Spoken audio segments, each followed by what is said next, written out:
আসার পরে ওই উমাইয়া বাদশাহ দেখেন আমার হাতে একটা চরকি দিয়েছে, এই চরকি থেকে আমি সারাটা রাত ঘুরে ঘুরে ঘুরে ঘুরে এই গম থেকে আটা তৈরি করতে হয়। জোরে বলেন আল্লাহু আকবার। আমার নবীজিকে তুমি একটু রেস্ট নাও, আমি তোমার কাজটা করে দিই। জোরে বলেন আল্লাহু আকবার। আমার নবীজি ওই যুবকের চরকিটা হাতে নিলেন, নেওয়ার পরে সারা রাত ওই যুবকের কাজটা করে দিয়েছেন, আর ওই যুবকটা রেস্ট নিয়েছেন। এমনি ভাবে একদিন, দুই দিন, তিন দিন, অনেক দিন করার পর ওই যুবকটা একদিন শুনতে পেল মক্কার মধ্যে একটা লোক বাইর হয়েছে, যার সামনে পড়লে কুফরি কালাম পড়ে মুসলমান বানিয়ে ফেলে। জোরে বলেন না নাউজুবিল্লাহ। আল্লাহ পাক রব্বুল আলামিন পবিত্র কালামের মধ্যে বলেছেন, উদখুলু ফিস-সিলমি কাফা, তোমরা কি করো? পরিপূর্ণভাবে ইসলামে প্রবেশ করো। ওয়ালা তাত্তাবিউ খুতুওয়াতিশ শাইতান, এবং তোমরা শয়তানকে অনুসরণ করিও না। জোরে বলেন না সুবহানাল্লাহ। কে বলেছেন? আল্লাহ বলেছেন, ওয়ালা তাত্তাবিউ খুতুওয়াতিশ শাইতান, তোমরা শয়তানকে কি করো না? অনুসরণ করিও না। এরপরে বলেছেন, ইন্নাহু লাকুম আদুউম মুবিন, নিশ্চয় শয়তান তোমাদের প্রকাশ্য শত্রু। তো আমরা কি শয়তানকে অনুসরণ করব নাকি আল্লাহকে অনুসরণ করব? আল্লাহকে অনুসরণ করব। বান্দরে আমার, এই ইসলাম হলো শান্তির ধর্ম। এই ইসলাম কখনো মারামারি শিখায় নাই।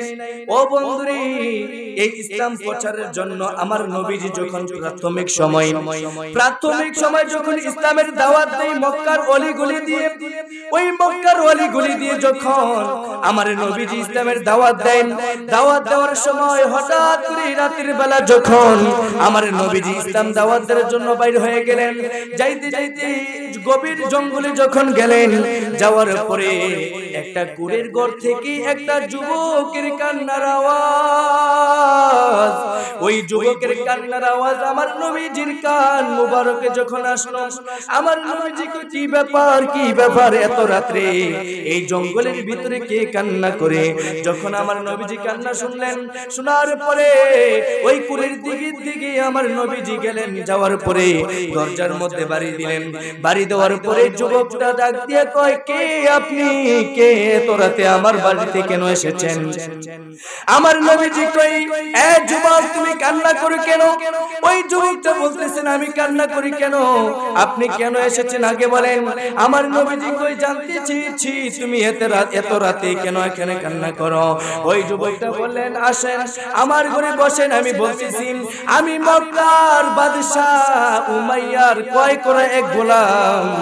ওই উমাইয়া বাদশাহ আমাকে সারাটা দিন ওই মরুভূমিতে দুম্বা চড়ানোর জন্য দিয়েছেন এবং বকরি চড়ানোর জন্য আমি কি করি? সারাটা দিন মরুভূমিতে যাই। যাওয়ার পরে ওইখান থেকে যখন রাতের বেলা সন্ধ্যা হয়, আমি যখন রেস্ট নেওয়ার জন্য বাড়িতে আসি, আমার রেস্ট নেওয়ার জন্য যখন আমার ঘরের মধ্যে আসি, আসার পরে ওই উমাইয়া বাদশাহ দেখেন আমার হাতে একটা চরকি দিয়েছে, এই চরকি থেকে আমি সারাটা রাত ঘুরে ঘুরে ঘুরে ঘুরে এই গম থেকে আটা তৈরি করতে হয়। জোরে বলেন আল্লাহু আকবার। আমার নবীজিকে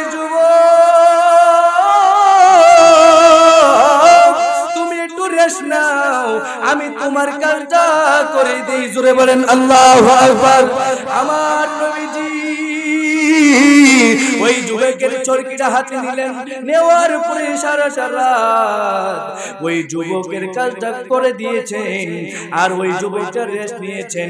এমনি ভাবে একদিন, দুই দিন, তিন দিন, অনেক দিন করার পর ওই যুবকটা একদিন শুনতে পেল মক্কার মধ্যে একটা লোক বাইর হয়েছে, যার সামনে পড়লে কুফরি কালাম পড়ে মুসলমান বানিয়ে ফেলে। জোরে বলেন না নাউজুবিল্লাহ।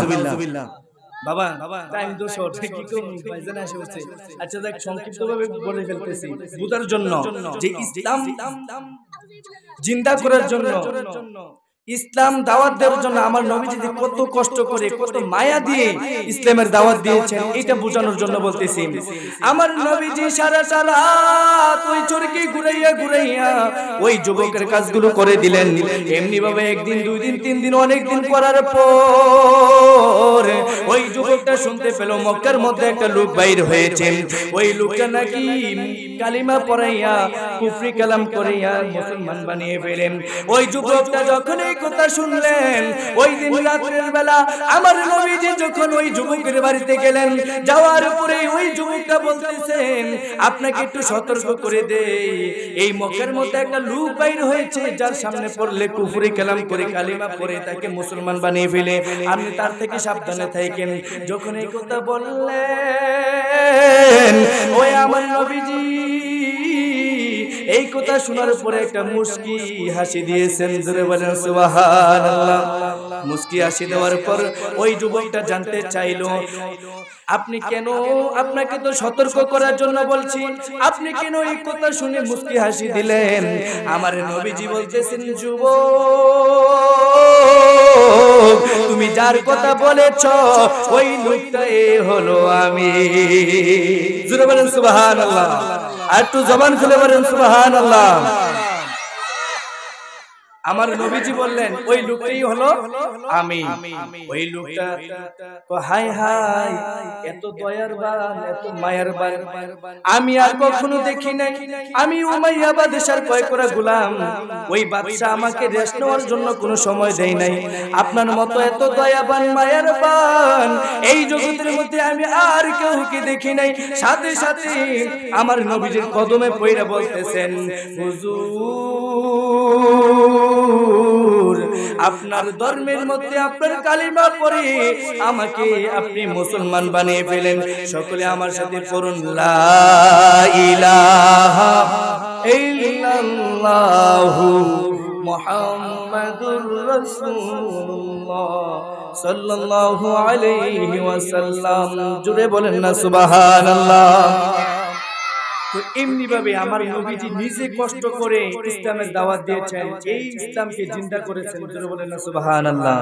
তো ইসলামের মধ্যে আল্লাহ পাক রব্বুল আলামিন যেন আমাদের সবাইকে পরিপূর্ণভাবে ঢোকার তৌফিক দান করুন। সবাই বলুন আমিন।